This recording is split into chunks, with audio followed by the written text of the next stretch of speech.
What's it like to be a general manager of a hotel? How do hotels feel about it when guests steal like your pen, your towels? 100 tubes of shampoo gone missing in 5 minutes. There was a guest who fell sick, need to go to a hospital. What are the conditions to get a free upgrade? Or is it a myth? I say what you shouldn't do first. How do you get a free room upgrade? This is your daily Ketchup.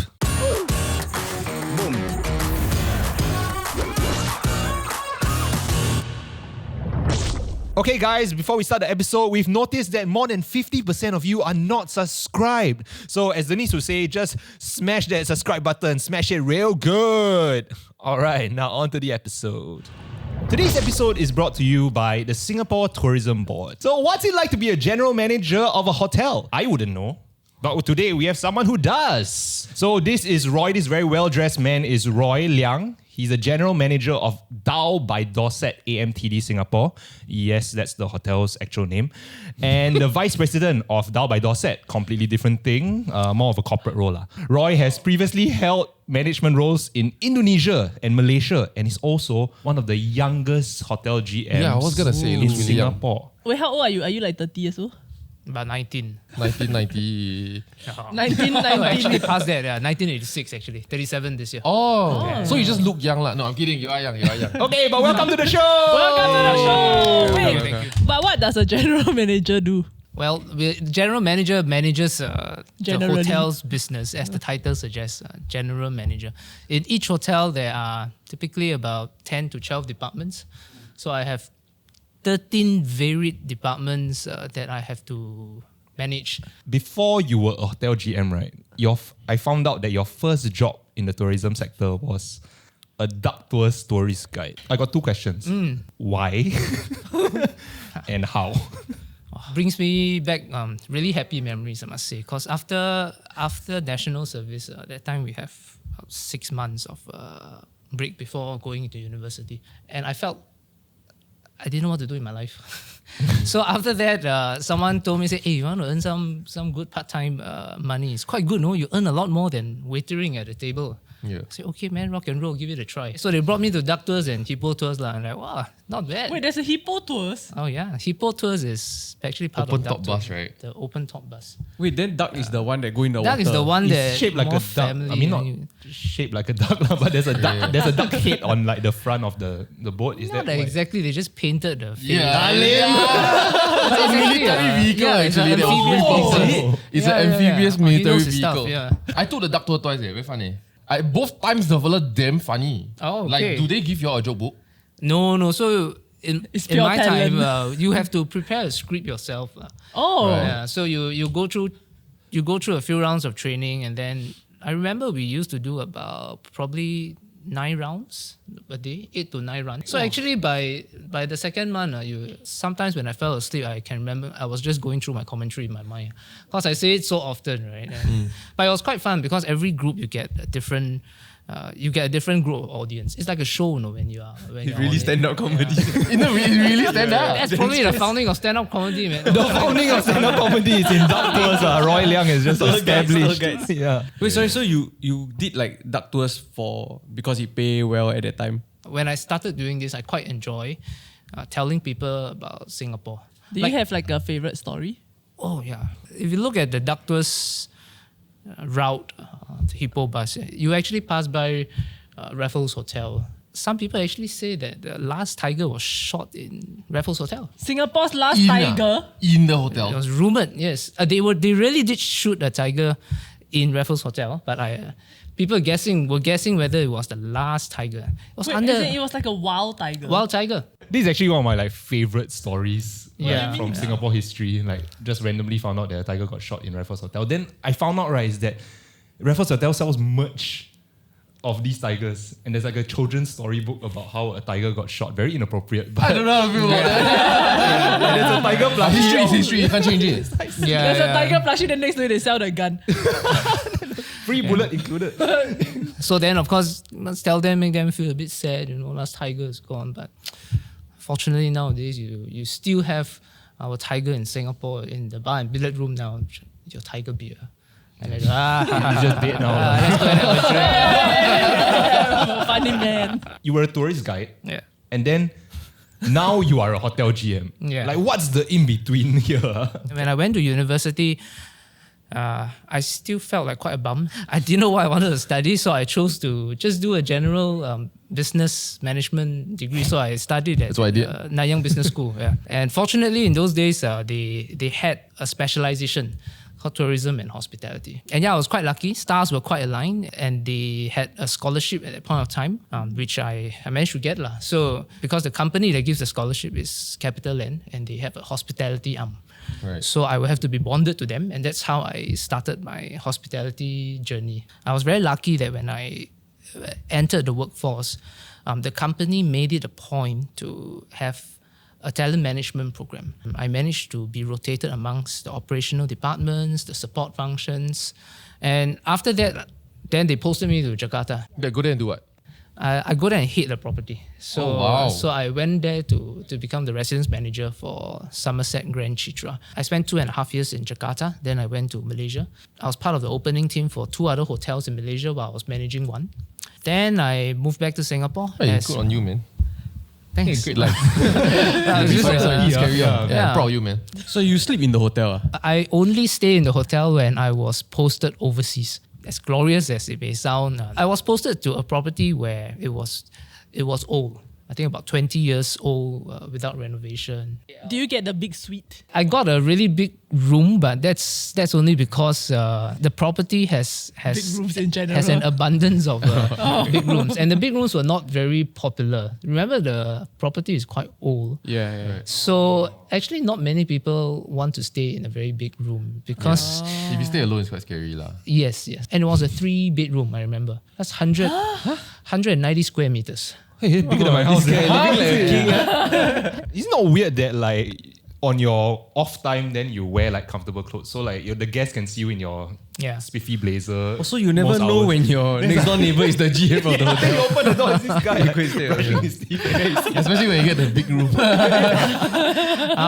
After a while, you kind of get used to that, especially with the guests who stay for a long time. The property that I was working at is like a hotel and a service apartment combined. So you have some guests who stay 2 or 3 nights, but you also have guests who stay there for like 6 months. And so every month when there's events and activities, you interact with them and they see you more as friends. You've described your work in kind of quite general terms, but even from what I Google, what a general manager is of a hotel, they just say it's pretty much an all-encompassing role.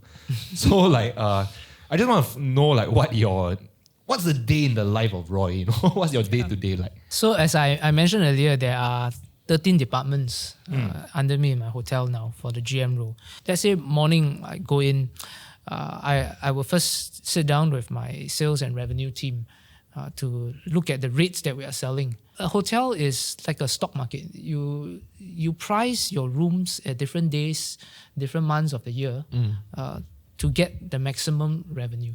Now, after I have that, maybe for 1.5 hours, then I'll go to my finance department. 1.5. Finance department, and then because I approve every single thing in terms of cost-wise. Normally, I cannot have too many debates because there could literally be hundreds and thousands of items that it could be prawn or it could be egg. After all that, maybe half my day is gone. Sometimes during lunchtime, I will go to the restaurant to take a look at the situation. Sometimes I dine there. It's also part of the benefit. So in the afternoon, I will typically do my operational rounds. I'll go and check. I go to front office, look at the arrivals. Is there any VIPs that we need to engage them? Are there many rooms that are out of order? Then I'll spend some time with housekeeping. Usually housekeeping is at the basement of the hotel. So you go all the way down and then you to B1 or B2 and then you speak to the housekeeper. When all that finished, I probably will spend another 1 hour to go through with my chief engineer, because in most of the hotels... But the day haven't ended. Yes. It's 3 p.m. It's about very 10:45. technical, yeah. Very technical, and they go through each project. If I want to renovate the restaurant or if I want to change some room setup, wallpaper, I need to understand, because I'm not an engineer myself. After that, I may talk to procurement, IT. After that, After that, then you have breakfast. No. But I typically also spend a lot of time signing things. It sounds like with all these meetings, you don't even have time to be front-facing, yeah, where's the hugging like baby where's the and kissing shaking the baby hands one? part? Normally, my breakfast time, and check-in time about 2 p.m. But it's not a fixed 1 hour lah. I will go to the restaurant. I will have a chat with some of our in-house guests who is there with their family, and really I will so cute how are you? Really, I give them some lollipop, small toy, you know. Yeah. Is there always something in your pocket for children? No lah, I'm not Santa Claus. So I've seen online, right, that if someone leaves something behind at the hotel, Yes. it goes into the lost Yes. and found department. And Yes. I heard, have you met famous people like at your hotel? Or in Yes, your I experience? met Who is the most few. famous person you've met? Huh? Hold up! Don't forget to like, share, and subscribe. And before you get back to the episode, tell us what your favorite hotel is. All right. Down by Dorset. Yeah, that one. All right, back to the episode. Whoever turned it in, that staff's name is attached to the item. And then 30 days later, if nobody claim, the staff gets to bring it home. So every hotel has a slightly different policy lah. Some hotels may take the initiative to reach out to the guests, and some hotels don't. They deliberately do not, because it could be quite sensitive that you reach out, let's say by email, and then you say that, hey, you left behind this thing, but someone else may read the email and say something. So privacy wise, some I left behind hotels this bra, then my wife see it, and then she's like, those can are be not my anything. size. Can be anything. Yeah. So some hotels may let Understand. the guests take the initiative to reach out to us. Then we decide what to do. Okay, but of course, I mean, if the item is not anything dubious, then No, but sometimes the stay could be dubious. yes, it's very common. It's actually very common. What do you mean that the stay is dubious? Like if Hotel 81, for example. I mean, they are great. Oh, hotel, that one, forget about it. right? Lost and Like, for found. example, if they like, hey, you left your pen here. You left your laptop. Like, you know. Your camera and Yeah. tripod. You didn't go on staycation. The more important ones are the high value items. Like say I left a Rolex behind. Yes. So there should be a strict guideline of, for example, we will mandate our staff to make sure first we take a photo, there's a proper form to fill up, and we will also inform the police. So the police actually handles high value items left over. So I cannot bring it home lah. Is the conclusion. No, you cannot bring home. Then You the police cannot got the bring 30-day rule. Just for form, right? And then like they take it away, yeah. What about on the flip side? Like how do hotels feel about it when guests steal like your pen, your towel? Some people even take below, right? So like when housekeeping is like Yeah. cleaning the rooms and then they Yeah. have the cart outside, Yeah. and I need more shampoo.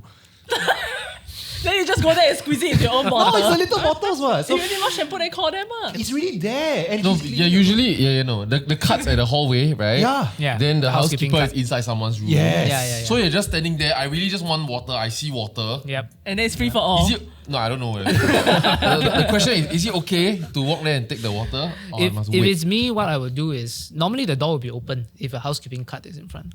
I will ring the doorbell, wait for the housekeeper to come out and say, hi, I'm a guest staying in room, whatever. Damn, too much. Can I take a bottle? But I don't want to be seen on camera or by any guest. Just sliding my hand into it and taking. You have to think from the staff's perspective. You don't want a situation where the entire cart of water, or like 100 tubes of shampoo gone missing in 5 minutes. So then they have to answer to their Right. departmental heads. There are certain things it's okay for you to take, and we're happy for you to take. Example. Yeah. So if you want to take a pen, and you want to take a few pieces of paper from the notepad, well, be my guest. I am your guest. My, Jokes. my hotel's name is on the pen that you use to write every day at work. Thank It's you. merch lah, right? Thank you for helping me It's marketing, do the little bit of advertisement. But if you remove my towels, What towel cannot? you shouldn't be removing towels lah. If you have small tubes of shampoo and shower gel, yes, feel free to take them, because you cannot use a bit, leave it there and think that don't waste things. Let the next guest you. No. Those are disposable tubes. We cannot reuse them for sure. So feel free to take them. But having said that, nowadays most of the hotel chains have changed because of sustainability. So many hotel chains and hotels have changed to the press bottles. Yes. So you don't have the small tubes to bring back. So I can't bring the press bottle. Maybe you can bring the toothbrush. Your salary.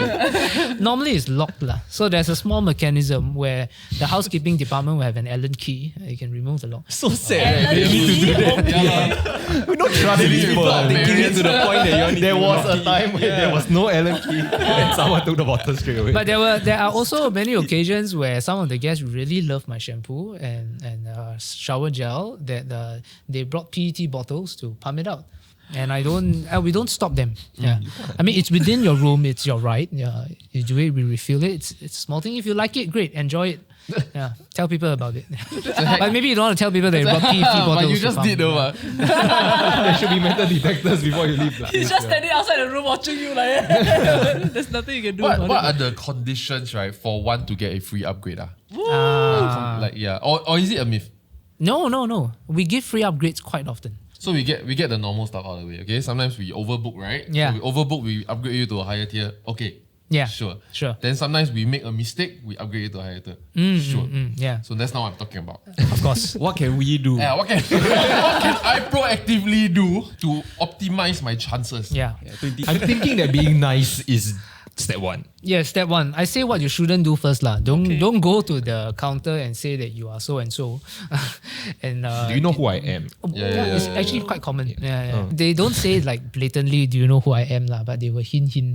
They take out But their phone. don't show any aggression to the front office staff or to the management. Don't walk in thinking that you are obligated to get an upgrade. So I would suggest before you arrive at the hotel, if you really want to secure your chance of an upgrade, Honeymoon. right. Tell them that you are here for a special occasion. Right. It doesn't have to be honeymoon, It can be Wedding anniversary. Wedding Something anniversary. that you cannot like Yes. check IC for. Yeah, don't use your birthday too often because you don't realize that you give your passport to them upon check-in and they know what your birthday is.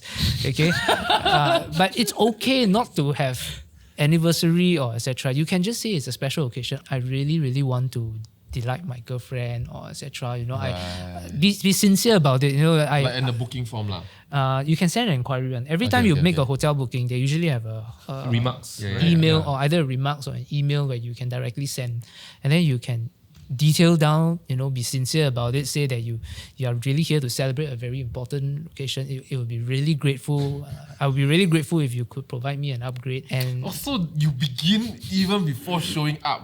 It's the pre-game. The pre-game. Craft the narrative. No, I get increase your why, chances, but also that I totally could have picked the higher tier, but I didn't. yeah, I picked the lower tier, asking you, can you give me the higher tier? Isn't that quite annoying? No, but budget ma. And every day, Budget how many could be a times you get concern. this kind of thing? Is it frequent? not very often. Not after this. After Not this even episode. not even 20%. got chance lah. So we link the template down below. So such situations can only happen if there are sufficient rooms in the higher tier that is not sold, and the hotel management, whether it's DM or front office manager, identify you as a guest that, you're here for a special occasion. We take it upon our duty to want to wow you and give you a magical stay for a special occasion. Then we take the consideration and we give you an upgrade. If you don't state anything, it's very hard for you to stand out amongst everybody else. Then how does the hotel decide, why should I give the upgrade to John, not Peter, not Marcus, or not Mary, for example? You forgot our name. Yeah, you only confused remember us. John. No. I wasn't I'm kidding. I'm Marcus John, now. Jared, and Denise. Yes. Roy, have you met famous people like at your hotel? Or in Yes, your I experience? met Who is the most famous person you've met? Kim Jong-kook. Huh? So he stayed at my hotel Oh, before. sorry. That was the wrong. Sorry. Is it, did I pronounce his name correctly? Kim Correct. Jong-kook. Yeah. Kim Jong-kook. Oh, right? you thought? I think we all thought the same thing. No way. Oh, not Kim. wanted to that's lay Kim- low, that's Kim Jong-un. It's Kim Jong-un. Yeah. Hey, So look the from running man guy, the running man guy, one very well built guy. Roy, you've worked in the tourism industry for, you said 13 years. 2010 I graduated. So 14 this year. Wow. Yeah, so 14. very different time from when you joined. Like, Yeah. how has the industry, transformed, if I can say it, since you first started? With the rise of robots and automation. Robots. You have seen robots going around in hotels and restaurants to deliver food, to cook eggs, to make coffee. But I would just say that this technology adaptations helps us to a certain extent. In my opinion, at least in the near future, it will not replace the entire human touch. Because the essence of hospitality industry is you pay money to have a magical time. And very much of that magical time is defined by your interaction with the people at the hotel. And it's the small mannerisms, consideration that they give, the sensitivity of your needs that allows them to make a decision on the spot that makes your trip different from the next guest sitting down. ChatGPT cannot do that, let's put it this way. I cannot give you, a template answer in words and make you feel happy. I realized, especially as a poly kid, so I studied that in poly, right? That the hospitality sector, unlike any other sector I've seen, right, has a very, very big emphasis on its people over its service. Ritz-Carlton has this tagline which is called "Ladies and Gentlemen Serving Ladies and Gentlemen," which I thought was really interesting because it shows that level of respect you have there. Because when you come, the people working here are your host in this country, and they will do everything to make sure that you are safe and you are taken care of.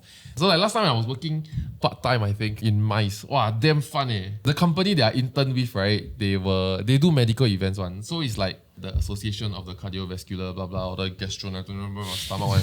Of all the jobs and part-time jobs I've ever done, right, that one the time passed the fastest because of the virtue of you're always interacting with people. I mean, the prep work is hell lah, right? But on event day, you wake up at 5 a.m. and you feel like, oh, it might be quite shag. But on that day, all the way until 6 p.m., it just speeds fast because every single time you are like trying to delight someone. You know, you're pulling out that lanyard, you're breaking them into your breakout rooms and all that stuff. I honestly thought I was going to have a career in that since my internship, and like, I think my boss liked me. I like my boss also. Yeah, but I think it was my bag. I also considered before, right? Like I want to just go and work as some backpacker in, right? So that I can interact with a bunch of different people, meet different people, go on experiences and all that kind of shit, right? That interaction to me very key. Like when you describe a good trip that you came back from, is like to me it's usually that very few good locals that made your trip. Yeah. You know, not I mean, if it's a country that you just go there for a luxury stay and then you chow like, oh, whatever lah, right? But if you go there to want to experience a country, it's always that one guide, that one that driver you booked for your entire trip, that person that worked in the hotel that like, you don't book that, I book for you. You know, then they give you like half price and say don't get the tourist price. Like those people make your trip, they make it into your social media. Do you think you have left any lasting impressions on like a guest? I would say my team has my front-facing team members have given a lot of good memories. I remember a long time ago there was a guest who came to the hotel but felt sick. My team and I actually realized that the guest need to go to a hospital, but we don't know what's happening. Right. So we need to handle it in a sensitive manner. You don't want the ambulance to pull right in front of the lobby and then everyone see this person going and then speculating what's going on in the hotel, right? So we handled it sensitively. We sent him in the hotel car. And then one of my team members actually stayed all the way until about 3 a.m. or something, just to wait for the guest. That guest was very grateful because he felt that in the most difficult time in the hotel stay, someone from the hotel actually bothered to be with her. Moving forward, nowadays, I have a lot of family staying with me. I have a 3.5-year-old son myself, so I know what it feels to want to make my children happy. So we actually have a whole toy library in my hotel. It's called the Lost and Found. No.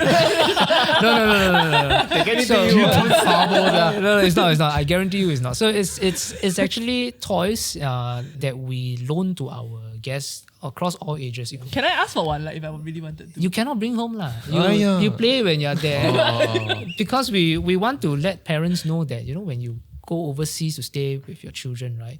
Actually, toys is not the most important thing, but unfortunately, it helps to keep your children occupied. happy. If we can have these things in the hotel at their disposal, it helps to save a lot of space and it helps to give them a peace of mind that they don't have to buy new toys when they are there and they don't have to carry it across continents. This additional children's facility, they feel that they are well taken care of. Then they will give us a good review to say that, wow, this hotel, this management has done a good job in thinking ahead for families. So being in the tourism sector for so long already, right? Over a decade, right? Like when you talk to friends or people who are not in the sector, right? Are there any common misconceptions that people always have?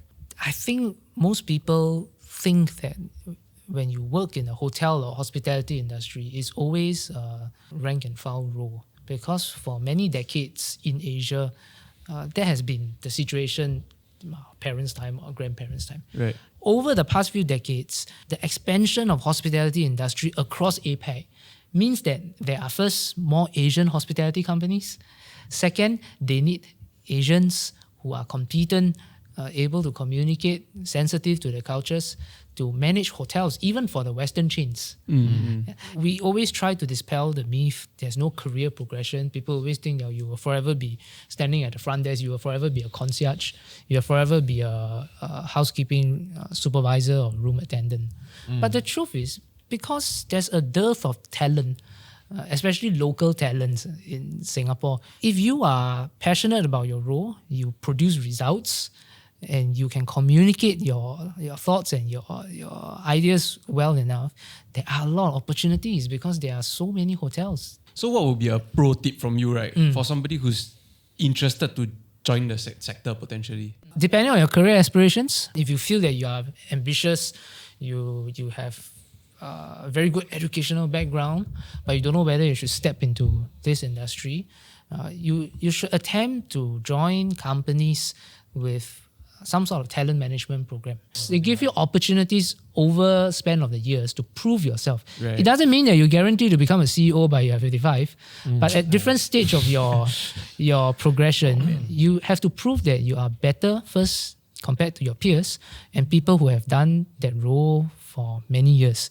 But we must also know that in this industry, it's not just about trying to become a CEO or trying to become a GM. There are many people who are earning an honest living. They are just doing a role that they're passionate about. They may not want to be a GM or CEO.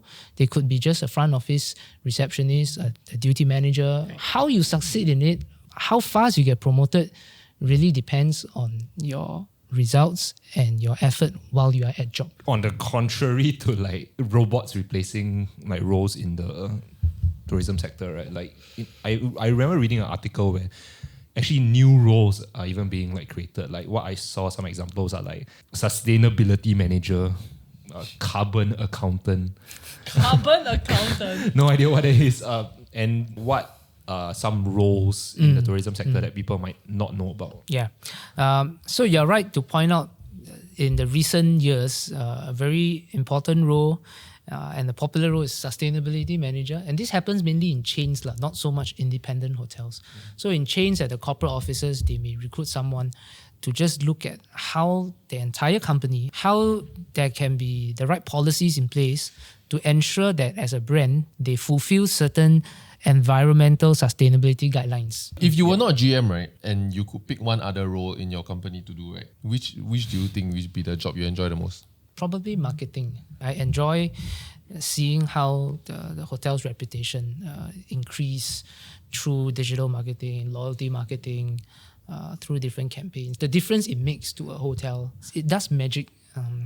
And I quite like that process. There was a time, right? Like if you book a banquet for your wedding, right? Then there's this thing you can check off whether you know how there are two things you need to check off. The first one is that do you want the presentation of food? You know now the food they just come from the side and put on the table, right? Then got one time last time it's like they then eye of the tiger, then they go they go around in some formation. Then if you are VIP or I don't know whether you can just tick something. The GM will be the one presenting for the red table, like first dish. Oh yeah, I remember that. Nice. I remember they offered my sister. Then I'm like, why would you want? Then my sister said yes. And that's it for the episode. Once again, thank you to our sponsors, the Singapore Tourism Board, and of course, Roy. Thank you. Thank you. Yes, Thank you. we hope that today's conversation has given you a better idea of what it's like to work in the tourism sector and maybe even encourage you to bring your passions to life. For more information, you can head over to the links below. Don't forget to like, share, and subscribe, and we'll see you in the next one. Bye-bye. Thank you, Roy. Thank you. Goodbye. Thank you, everyone. Thank you. So polite. Are there like certain things you should look out for to identify whether this is a good hotel or a bad hotel? Like whether you should get out of there or... I would suggest people to really go and read the reviews of the hotels first. But when you walk into a hotel, right, like physically, like Yeah. is there anything that is an indicator of a... The pipe is dripping. Maybe something a bit obvious. Like if it's on fire, generally, I just have no idea. I think you'll see it from a mile away if it's on fire. If the staff is beating each other up. Like, I think maybe you can take a deposit. Can I check in?